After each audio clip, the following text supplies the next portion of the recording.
were at the Super Bowl. That was a great time. Had a great time. Great game. Amazing game. As far as like the outcome, maybe the less said the better.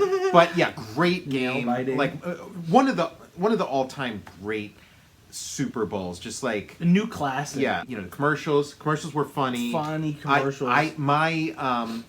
My pick, I mean, the one that made me laugh was the Ben Affleck Dunkin' Donuts one. That was a great one. Oh my god. And it was like they have like the longer version online that you can watch, but I thought it was like kind of perfect just as a short thing because he's like there, big smile on his face, ready to mess with people, and then like a guy pulls up and he's like, "Do you know who I am?" He's like, "No." Like that killed it. I started cracking up, and then J-Lo shows up. It was great. So that one worked for me. He's like, "Do you know who I am?" And he's like, "Oh my god, the star of Paycheck, John Woo's Paycheck." I'll take it. Yeah. No, that was a good one. There were some good ones, but. And the Dungeons and Dragons movie was one of them, and we did a thing about that. That was a surprise. I had no idea that movie. I had heard something about a Dungeons and Dragons movie in the pipeline, but I had forgotten about it, and then there it was. We lost a couple Buckarooskies when we had the Total Recall blimp. Yeah, it was from it was a repurposed. Lou Pearlman, Jordache, the gold Jordache blimp. That was like, I think he used it as like a write-off. Like it never got off the ground, and so it all like because if that Jordache blimp had gotten off the ground, it would have been like the game would have been up. Like he would have like his whole. His whole scam would have been done before it began. But since it never got off the ground, it's like, oh, sorry. You know, because like you'd see this shitty blimp flying by, and you'd be like, oh, the Jordache blimp. But we ended up getting it. Yeah, and we did get it off the ground, and we suffered the consequences. We suffered the consequences. Yeah, kind of like the wrong people to have in like the world's wimpiest blimp to have the cast of Pumping Iron in there. But then the big thing. That blew everybody's mind. The big commercial was, for the new Batman movie. I mean, it's a Flash movie ostensibly, but it's like all I remember from it was like the Batman stuff. Michael Keaton is back as Batman, and I guess like this was something they kind of had in the pipeline for a while, and then the Spider-Verse, Enter the Spider-Verse came out, and it was like. Just the plot was maybe too similar, and so they kind of had to like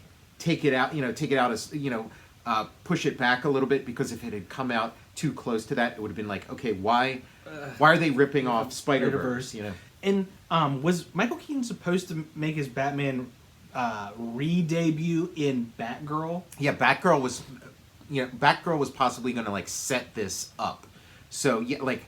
Very, very surprised that like Batgirl didn't happen, and like Brendan Fraser was the villain in it. Firefly, it's I'm as baffled as anybody why Batgirl didn't. We just see like a bat. It's Michael Keaton back in like full bat regalia. And he goes, "I'm Batman." Right. Yeah. He utters the famous line. I would have preferred I'm motherfucking Batman or whatever like that like the original quote line was supposed to be. Or he's like, "I'm Batman, motherfucker." Yes, yeah.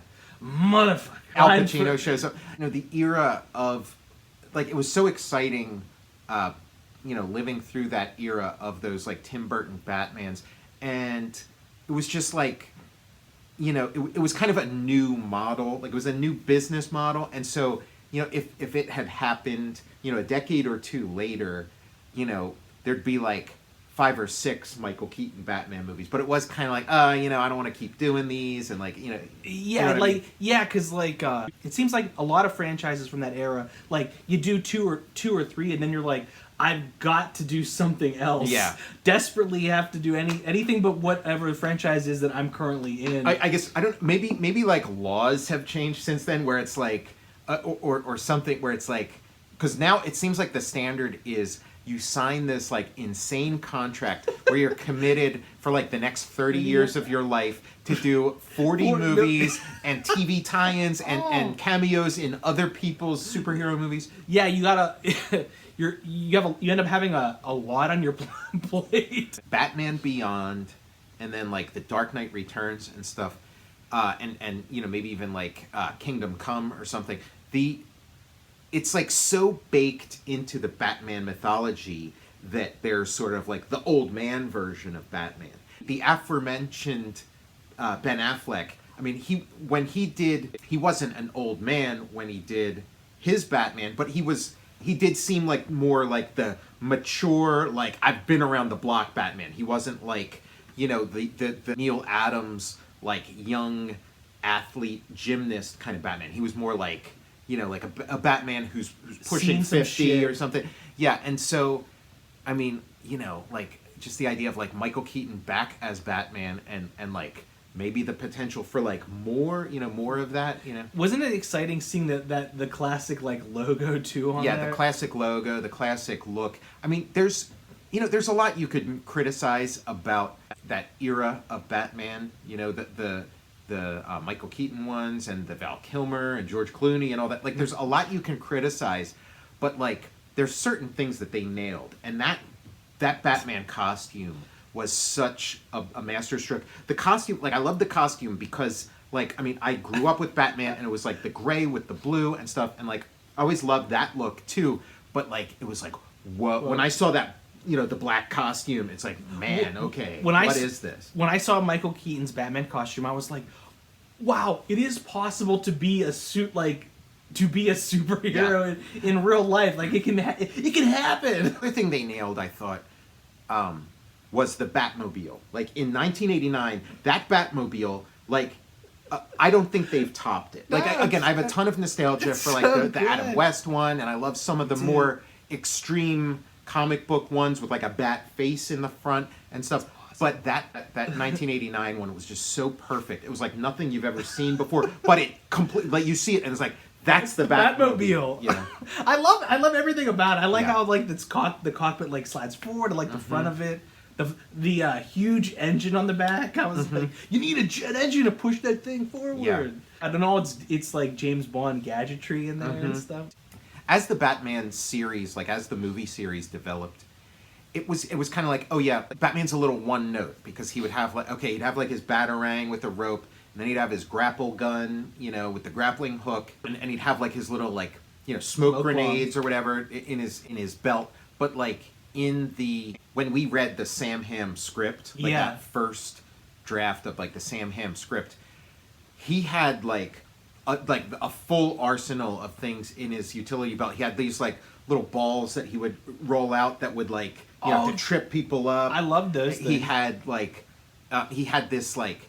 Was it a staff? Yeah, he had this staff, like he'd pull it out and go, it would like expand and he'd be able to do all kinds of moves. Sick. Like he had all kinds of stuff. And then he had like the eye stuff to make his eyes white like they are in the comics. Like he had they would drop down over him.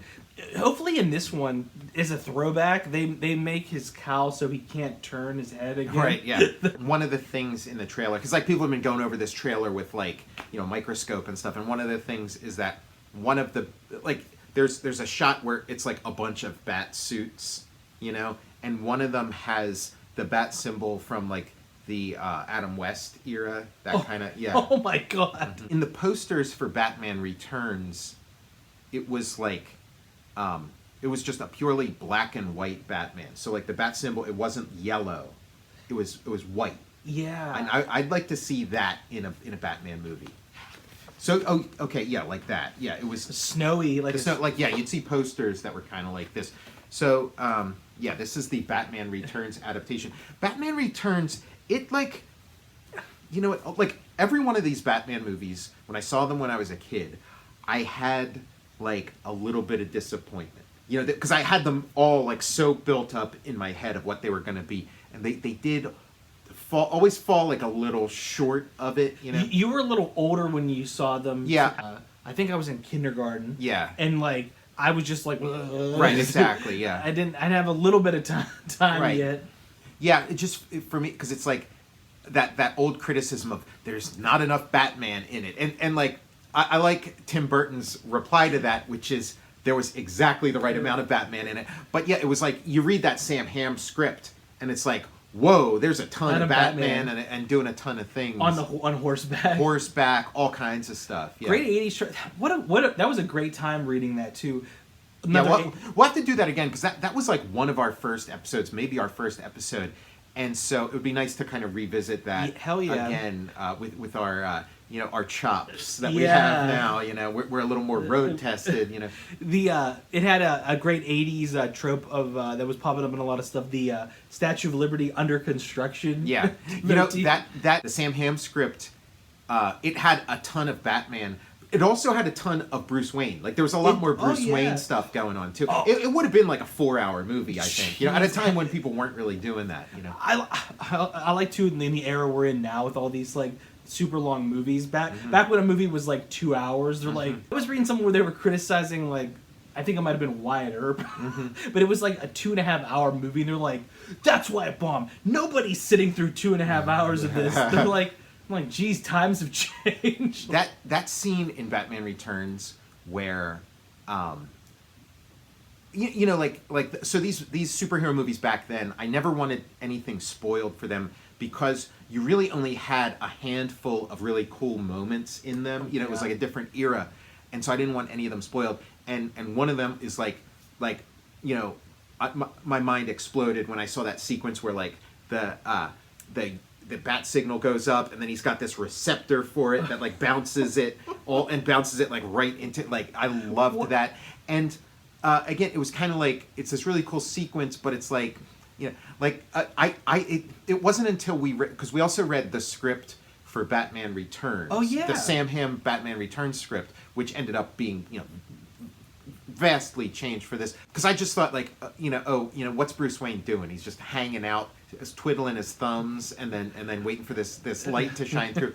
Like he was bummed out about things not working out with him and Vicky Vale, and that's why he was kind of brooding. And they don't make a ton of reference to it in like the final cut of the movie, but I feel like there was more, because like the Sam Hamm version, Vicky Vale's all through it. And the story develops and continues, like their relationship deepens, and then Robin shows up. Every one of those Sam Hamm scripts, Robin shows up, and then Tim Burton's like, "No Robin," like pass it on to the next guy. Joel Schumacher could put Robin in his movie. I'm not putting Robin in mine.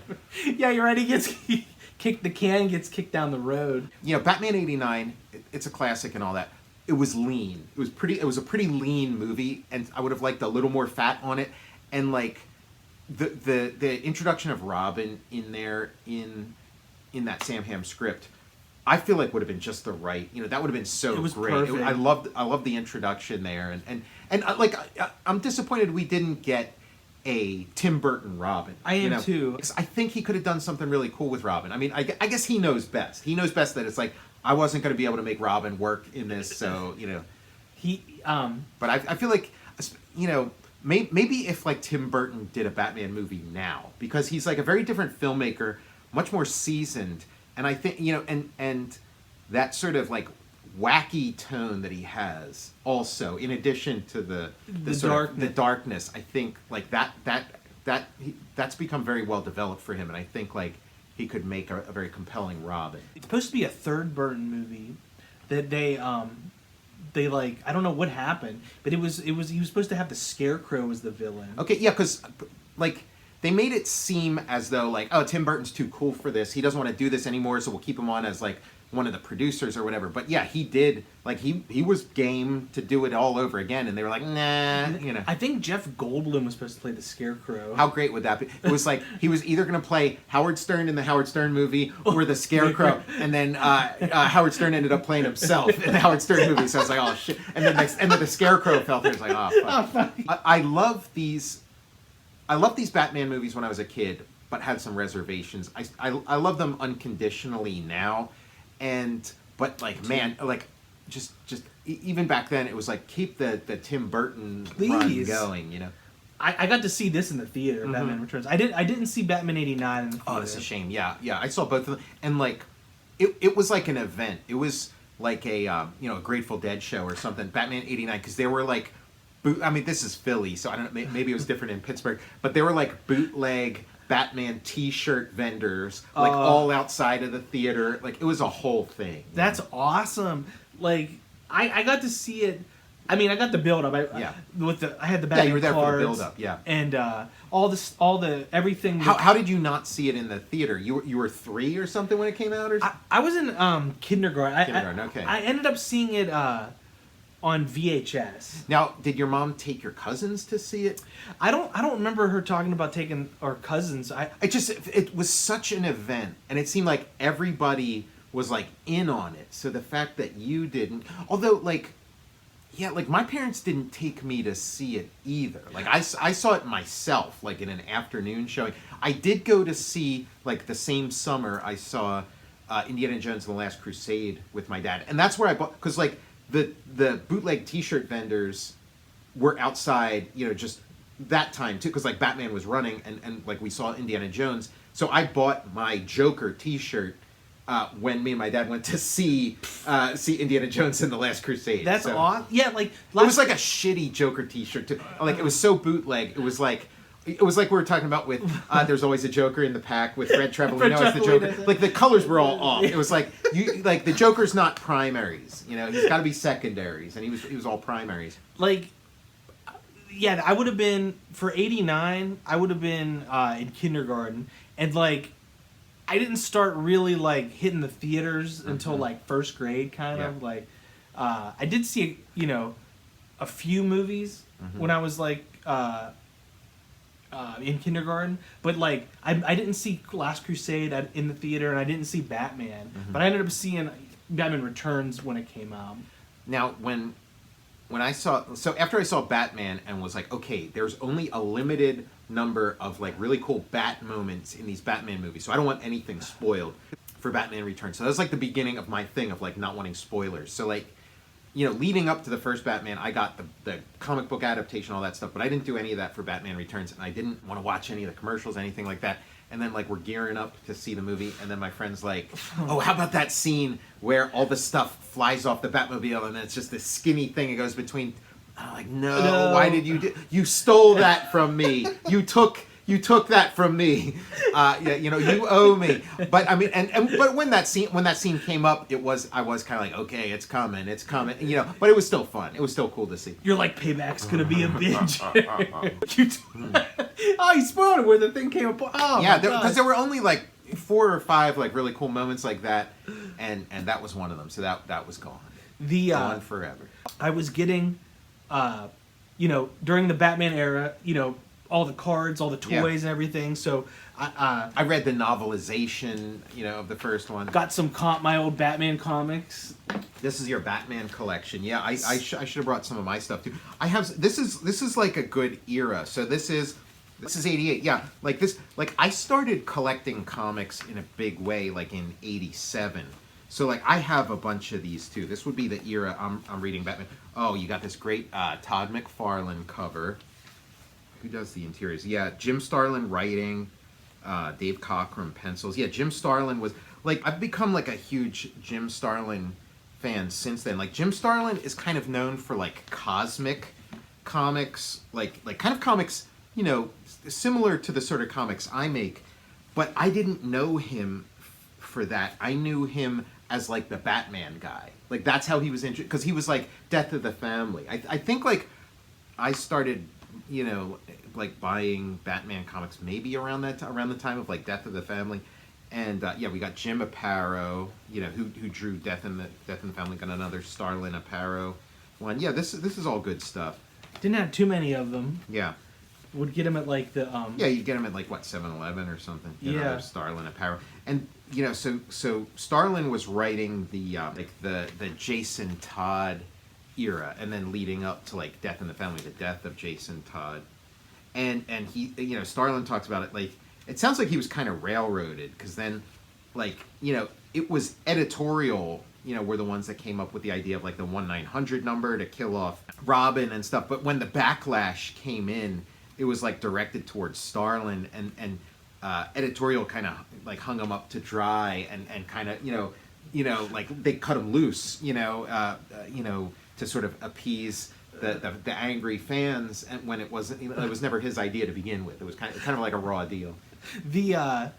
Like in Can this, I see this other one too? Oh yeah, in this one, I read this one so many times. There's a a goon with like a mullet in like a flat top or a rat tail. Oh, there he is. I read this. That was nice. The rat tail. Oh, I love that. That's a great mullet. He's like a nice mullet head. I mean, rat tail. Yeah, that's like that's an amazing haircut right there. But I didn't have many Batman comics, but I would just read them a lot, like the same ones over and over. I mean, again. that's how I was around this time too. Like I would just, it's like I didn't have, like, my dad wasn't, so, like, I know some guys whose dads were like big comic collectors. Then it was something they'd have in common. So they'd show up at the comic store or whatever with their dad, and then he'd have the big fat, the bankroll. Sweet tomato. It's like that purse. That's that purse. So if it was somebody else's wedding, sweet tomato. But yeah, so their dad would show up with like the fat wad of cash to spread around. Wise guy wad. The wise guy wad at the comic store, but I didn't have that, so it would just be like my pocket money. Sorry. Yeah, my pocket money. You want some of these comics? I'll take care of it. Let me just peel off a couple of these. Just kind of talking to my friends, it was like if you showed up at the comic shop with your dad, the proprietor would treat you with a certain amount of respect or whatever. But if you showed up at the comic shop by yourself, they would treat you like shit, and they would like assume that you're gonna rob the place blind, that you're gonna like roll up comics and stick them in your pockets, and it was a very different experience. He's like, Tom wants a couple of these. He's like, let me pull off a couple of these. Because it was like there was this one comics shop, where I lived, and it's like, I had one experience, and my friend had a completely different experience, and so we'd compare notes, and I'd talk about, like, what a fucking asshole the guy who owned the place was, and for him, this guy was, like, almost a member of the family. He was, like, this dear friend of the family because, He comes over my house, breaks bread. You're like, this guy's a fucking pud puller. What a fucking ass. This guy's a fucking asshole. Yeah, I would always feel like I was getting treated like dog shit by, like, the comic store person. Look at you the wrong way. I had another friend who, like, his brother stole like hundreds of dollars worth of comics out of that place. So I get it why this guy was so like watching everybody like Hulk, because it would like he'd take some like old issue of the Hulk that was like $30 or whatever, and kind of like whoop, whoop, do the old switcheroo with it. And then, like, buy it for, like, $2 or something. He's like, you kids get out of here. He's like, you guys are robbing me blind over here. This is my old Batman Returns. Yeah, I never had this one. I have the one for the first Batman. I never had this one. Looks pretty interesting. You got Jose Luis Garcia Lopez inking it. There were, like, little differences between, like, the first Batman one and, like, the actual movie. And I read it before I saw the movie, so, there were some differences. And some things were sort of spelled out in the comic that were like left to your imagination in the movie. But then this one, yeah, it's like I was checking to see like the ending, because the ending, like there's no Catwoman in the ending in this version. Like he sees a cat and sort of takes it in the car with him, like a stray cat, and then she becomes almost like,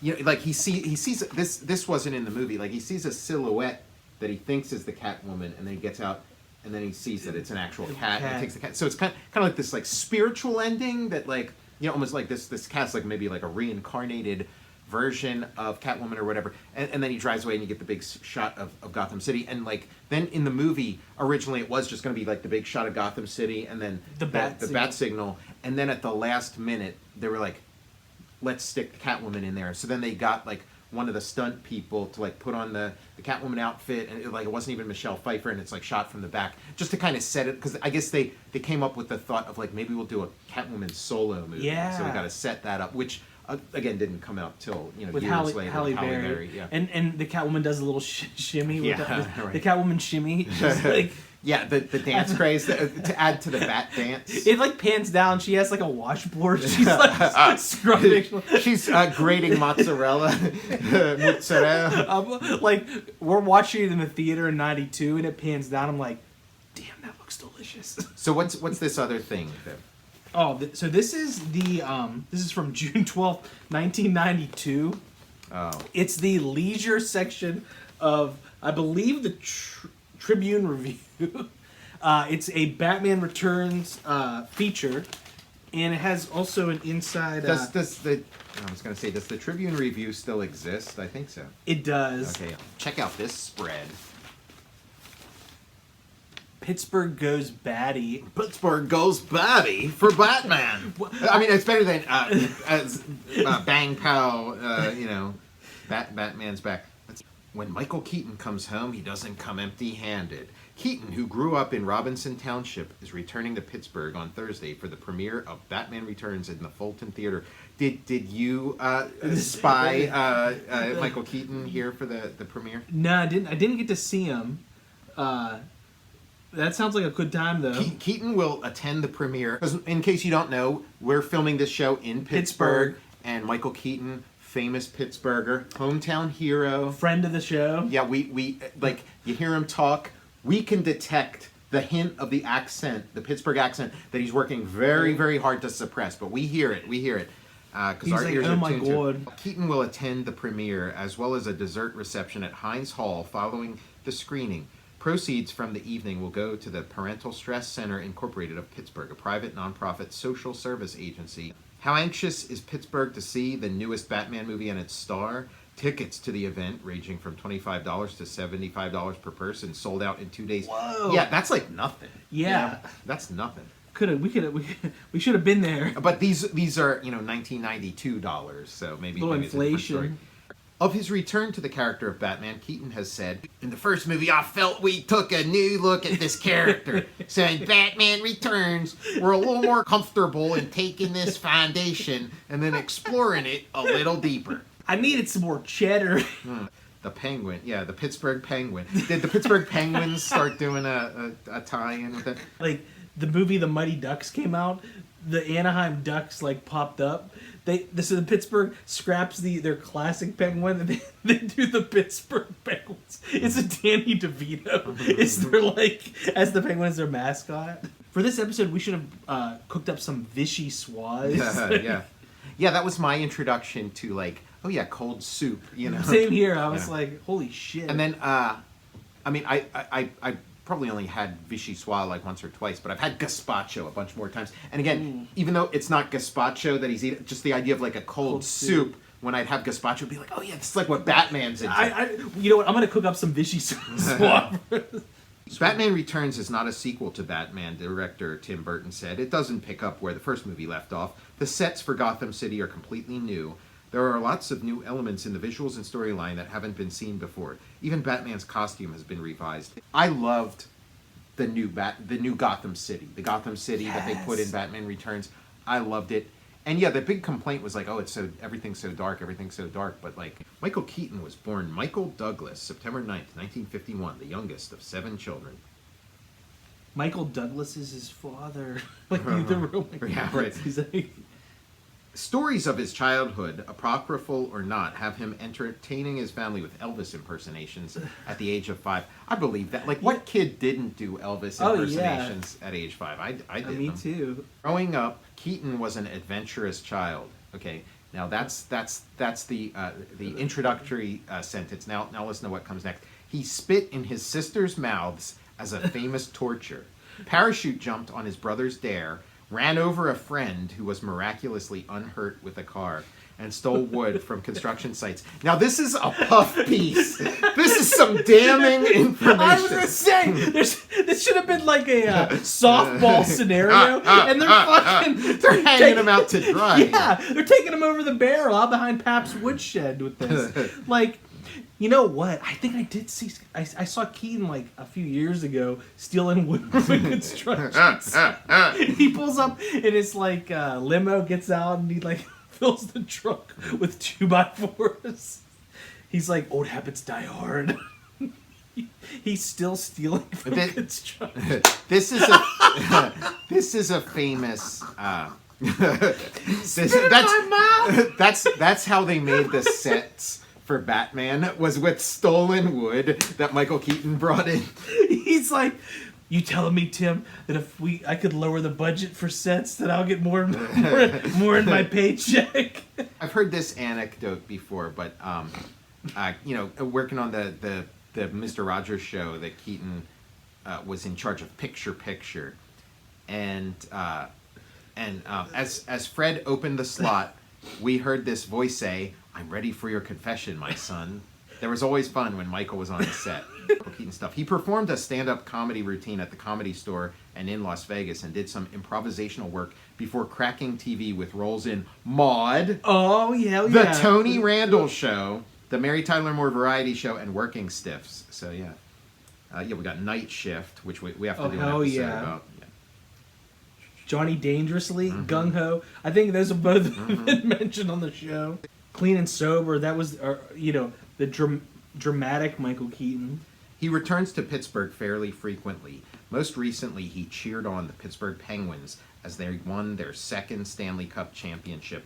I'm going to need to take a picture of this for my wife because she said that when she was a kid, she saw Michael Keaton. It was when like the Pittsburgh Penguins were celebrating the championship, and she shook his hand and stuff like that. And like her whole family they've been gaslighting her about it ever since that, like, oh, that wasn't Michael Keaton. It was just some guy who looked like a... Why does he keep spitting in people's faces? Like, I'm like, Michael, can I have your autograph? He spits in my face. Oh, check this out. There's like an ad for something at the Carnegie Science Center. I don't know, maybe you saw this, I Matt. didn't see that one. It's...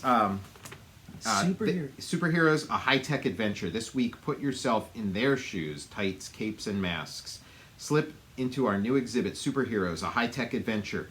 And holy X-ray vision, you'll be able to see through walls, lift humongous weights, and hear beyond normal decibels to learn how science and technology can make a comic book hero out of you. That's a nice pic they got there, a nice ad. Yeah, we got Superman and Wonder Woman in the foreground, and then the Hulk and Spider-Man in the background. That was a cool blast from the past. You know, we'll see you in a little bit when the movie comes out, and we'll talk about the Batman meets the Flash movie, or whatever it's called. And this won't be our last time we talk about Batman. Yeah, we got some more Batman stuff coming up. So I'm Tom Scioli, author of I Am Stan, a graphic biography of the legendary Stan Lee, which you can pre-order by clicking on the pre-order link below in the show notes. I'm also the author of Jack Kirby, The Epic Life of the King of Comics, and there's an order now button also in the show notes. I'm Matt Zeoli. And you can follow me on Twitter at Tom Scioli or on Instagram at Tom_Scioli. Follow me on Instagram at cinema_tomb. And yeah, we'll see you next time. See a holy Total Recall show, Batman.